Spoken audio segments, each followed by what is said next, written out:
Hey everyone, welcome back to my channel. Today we're going to talk about the latest tone poet, and that is Kenny Burrell's KB Blues. So this was just put out about a week ago, along with a really exciting title, Easterly Winds by Jack Wilson, which I have not gotten yet. I need to get it. Everybody's talking to me about how great that one sounds, how it's possible that it's one of the best of the year. That's enough for me, right? I have an original of that one, but anytime it's that compelling, probably means I'm going to pick it up. But KB Blues, comparatively, I've been hearing less chatter about. And I want to talk about that specifically. So, before we do usual things, follow and like and subscribe. Head over to Instagram, follow me at what_can_brown. And yeah, let's get started. So real quick, if you've been living in a cave the last couple of years and you don't even know what the Tone Poet series is, well, it's a Blue Note series. This stuff is, what is it? It's sourced from the original master tapes. Let's see, supervised by Joe Harley. The mastering is done by Kevin Gray. 180 gram, lovely gatefold jackets. This one in particular, I think is, it's such an improvement from, I'll put in quotes, the original, and I'll talk about that in just a second.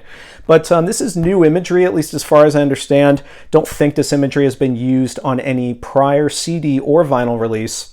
So they did it just for this. And I think they did a great job. Here you've got some lovely photos inside, some session photos, right, that help you, I don't know, feel like you're a little bit closer to the music, I suppose. And yeah, it's a solid release, certainly, in terms of packaging and everything like that. So what is it about this album that's maybe a little bit different than other Tone Poets? I do want to address this. I want to address the history first, and then I'll talk to you about how it sounds, some of the music, that kind of thing. So let me start out by saying that this is a little strange. This album is a little strange. I think at the same time that it's a little strange, I do think we have to celebrate this music being available for anybody who wants to hear it. This is the first vinyl release of this material since a 1980 reissue. And by the way, that 1980 reissue was a reissue of something that was released just the prior year. This is also the first time that it's been released in any format in the United States. So therefore, if anybody wanted to hear this material other than in a digital sort of format, which digital I'm sure has only been available in the last couple of years, at least in terms of MP3s and stuff, you would have had to get this on CD in a Japanese release, or you would have gone with the 1979 or 1980 Japanese Blue Note label and gotten the music that way. So, more so than even some of these other shelved sessions that made, say, the LT series and some of these other earlier reissues, this is content that just hasn't been available, and this is the first time that I'm hearing it, with the exception of the title track that I'd heard before, just probably digital version. So that's on one hand. I think we do have to celebrate the fact that that Blue Note is bringing this material forward and allowing everybody to hear it. This is a critical time in Kenny Burrell's sort of chronology as well, and so I think that's at least something worth celebrating. So you're waiting for the but, right? You're waiting for the caveat. I'll get there. So this album, let's see, what else should I say? So this was recorded on February 10th of 1957, right? February 1957. You've got Hank Mobley, Horace Silver, Doug Watkins, and Lewis Hayes in the lineup, okay? And where this album falls, at least in terms of the chronology for Kenny Burrell, is it was actually recorded, so again, February 10th, 1957. It was just 9 days after Kenny Burrell's self-titled album For Prestige was recorded, with a different lineup, but just 9 days after this one was recorded. And then it was about a month before, so this is kind of the bookends of it, a month before his Two Guitars album with Jimmy Rainey. This was recorded in early March of 1957.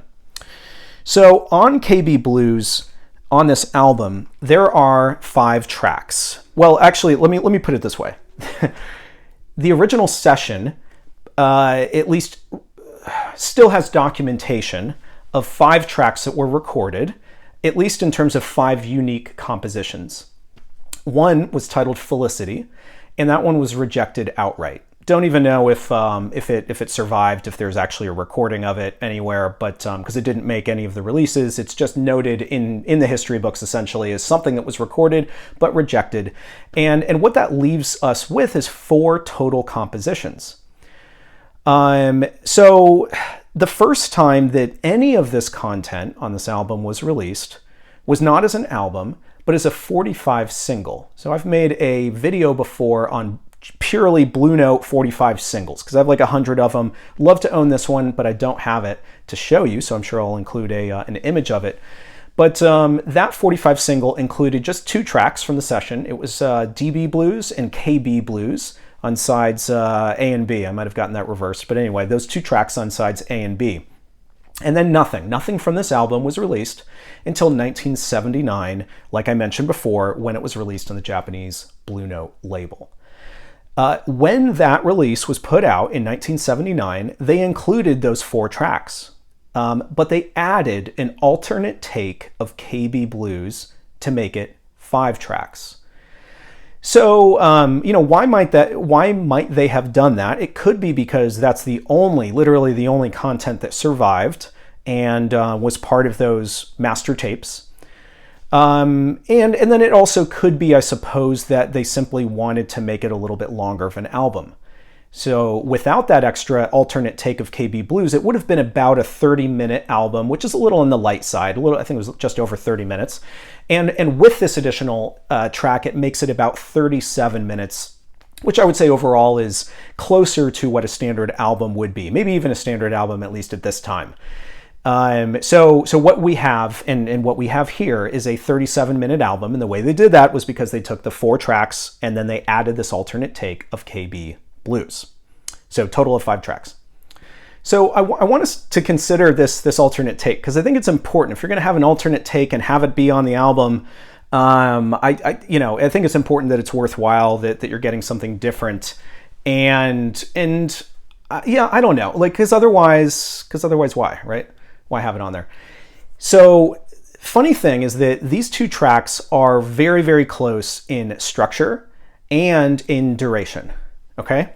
So the alternate take begins the exact same way as the original, for example. It's like Kenny Burrell has this flourish at the beginning and there's comping piano alongside bass and drums for almost a solid minute. It's basically like, forget Burrell, it's basically Silver, Hayes, and Watkins comping, not really doing that much interesting for a solid minute. Now, I will say that the original version, not the alternate, but what I'm just now calling the original, I suppose, has a bit more playing by Silver that's a little bit more interesting. It's a little bit more of him messing around rather than just basic kind of like accent chords. But otherwise, it's that for like almost an entire minute. And both versions, right at the 55-second mark, have Burrell coming in, and he takes an extended solo. And I think he offers maybe some type of melodic component that is similar between the two, but it's not necessarily a discernible melody as much as it is just kind of him deciding he wanted to improvise over a blues chord progression, and so that's what this song is about. And so he takes an extended solo, again, right at the 55-second mark of both of these tracks. What I would say is that there are some differences in the solos. I think that there's maybe faster, sort of more frenetic playing that he incorporates earlier in the solo, in the alternate take, whereas it comes a little bit later in the original. But both of these tracks hand over the solo to Hank Mobley at either, I think it's like 3 minutes and 35 seconds or 3 minutes and 34 seconds. So again, I mentioned they're the same structure, right? The same amount of measures in each section, and they have designated amount of bars that they're soloing over. It's clear that the rhythm that it's done at the same tempo, right, in order to enable these times to line up. And so again, Mobley comes in almost just like a second apart between the original and the alternate version. So again, this is just an indication of what I said up front, in that these have the same structure. Mobley plays in both of them until 4 minutes and like 53 seconds or so. I think that there's just like a couple of more bars that are included in what is it? I think in the original, there's a couple more bars of solo, but it's not like even really discernible. There's just like a couple more. And I will say that I think Hank Mobley's solo is a little bit more imaginative and a little bit more confident in the original version as well compared to the alternate. So then Horace Silver picks up the solo, and what I would say with him is that he's more tentative in the alternate take as well. In fact, very tentative. He's kind of like, it may actually be that Mobley finished early and then Horace Silver was like, I guess I'm going to start. It's kind of unclear, because if I was a better, more knowledgeable musician, then I would have picked it up immediately. But it really felt like Mobley ended just a little bit early, and then Silver's like, okay, I'm just gonna start playing a couple of notes here.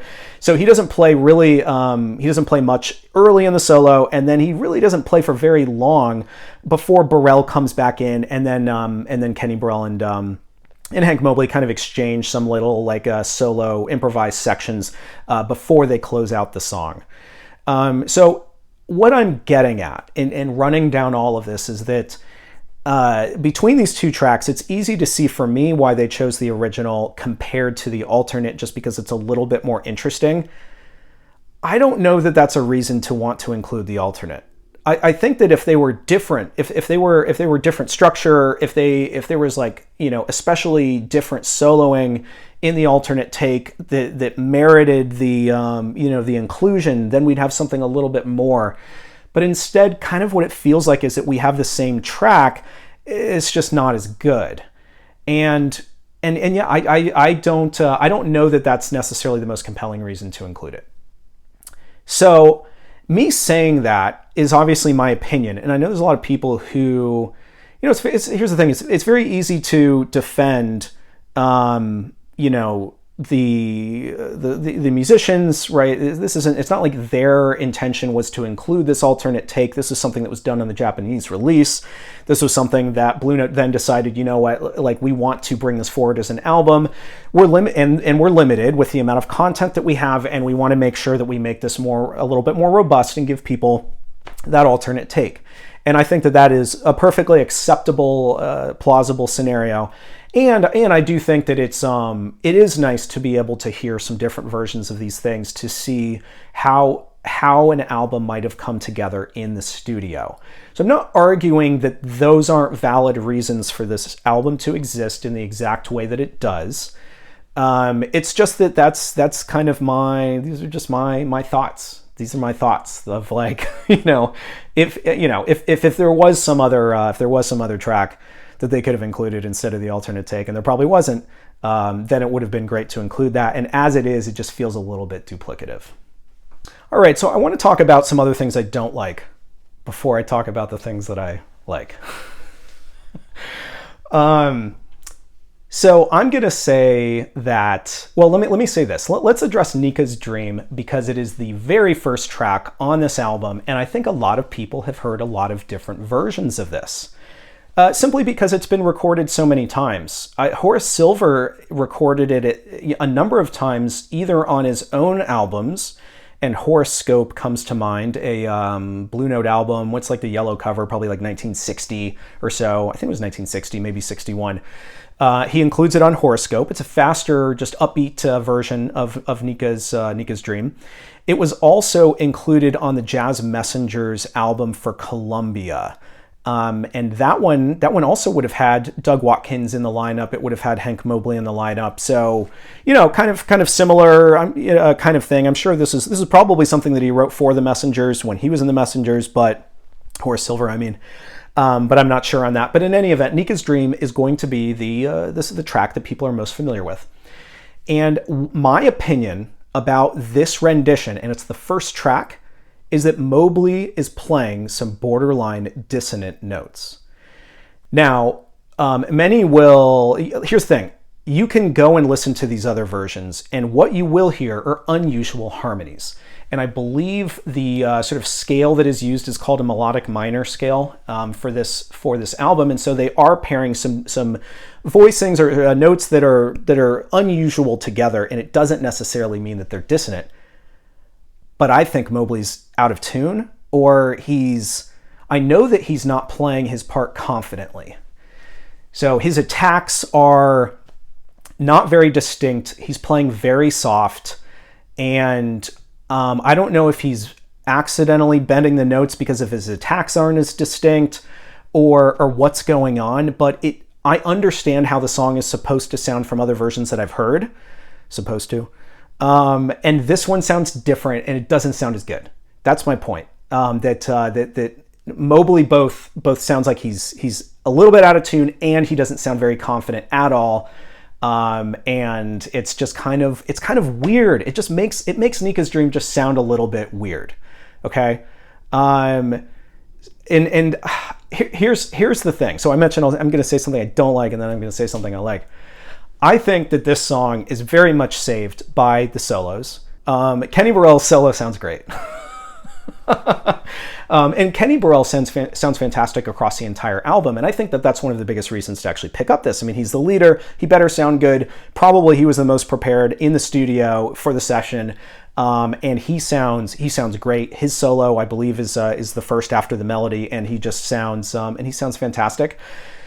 Mobley, I don't really think does here. This is not one of his best solos. It doesn't sound very interesting or imaginative. Horace Silver has a great solo here, and he should because it's his song, and because Horace Silver just often sounds great. But overall, Nika's Dream sounds pretty uneven, and that's unusual for an opener, I think. That's my thoughts. That's my thoughts on Nika's Dream. All right, so the next track 2, and really to finish out the first side, is Out for Blood. Out for Blood is another song that Mobley is sort of half playing on. Almost, I don't know. I know that I invite myself for a lot of criticism because it's not popular to put down albums and certainly not new releases. And I know I got a lot of criticism on a prior review where I was talking about Lee Morgan kind of overblowing, and people are like, oh, but that's the energy, and like you're misconstruing it. Here it's different. It just feels like Mobley is in a rehearsal and he's still learning the piece. He's not that audible at all points, and again, I'm sure it's the case in prior editions of this thing. His solo is okay on Out for Blood, but I would say it's still underplayed, and it feels a little bit sloppy. Maybe that was his intention, not the sloppy part, but like maybe it was his intention to kind of have it be a little bit more understated. Again, Kenny Burrell's is much better here, and Kenny sounds great throughout. I think I kind of established that. All right, so otherwise, I mean, I talked about KB Blues, and I kind of did that step-by-step kind of thing, and that is a highlight of the album, I would say, having that track. I think it's good. DB Blues is the other one, and I want to say it's like a Lester Young reference, maybe. I think I read that somewhere. Maybe it's in the liner notes. I think it's something like that. It's a Lester Young reference. So DB Blues is quite interesting, and actually Kenny Burrell kind of does like a muted guitar or like a dampened guitar kind of solo, and I think it's super interesting. And so I did enjoy that track. Overall, I think that side 2 with 2 versions of KB Blues and DB Blues is the better side, certainly than the first side, because I think that it feels like if my opinion is that Mobley sounds like he has no energy on this album, I think that's more pointed to the first side and less pointed to the second side, because he does have some nice solo work on the second side. I mean, perhaps I shouldn't expect that Mobley always plays the way that I want to hear him play, but I don't know. That's just my thoughts. That's my thoughts on this. So overall, in this kind of almost abbreviated review, I'm going to stand by the comments that I've made, that I simultaneously think it's great that this music is available and great that we can hear it, and this is the first time in the US, and I'm a huge Kenny Burrell fan, and obviously you all know I'm a huge fan of this music and this label, and I love all of it and I want all of it, and I'm going to pick this up, and I'm not going to regret picking it up. I'm just looking at this album as an album. Like I can't process it in any other way, other than thinking about it like that. And I'm trying to picture what was going on in the studio, And I will say that as I hear it, I'm like, okay, it makes sense that they didn't put this out as an album, and it's possible that they didn't have a complete album even ready in that session for whatever reason. They didn't have enough time. They didn't have enough. It took them too many takes to get the tracks right. They never were able to make it back in the studio. All of these things that might have happened, and all we can do is speculate. The only thing that I can say, more concretely, is that this album is uneven, and it's for the reasons that I described.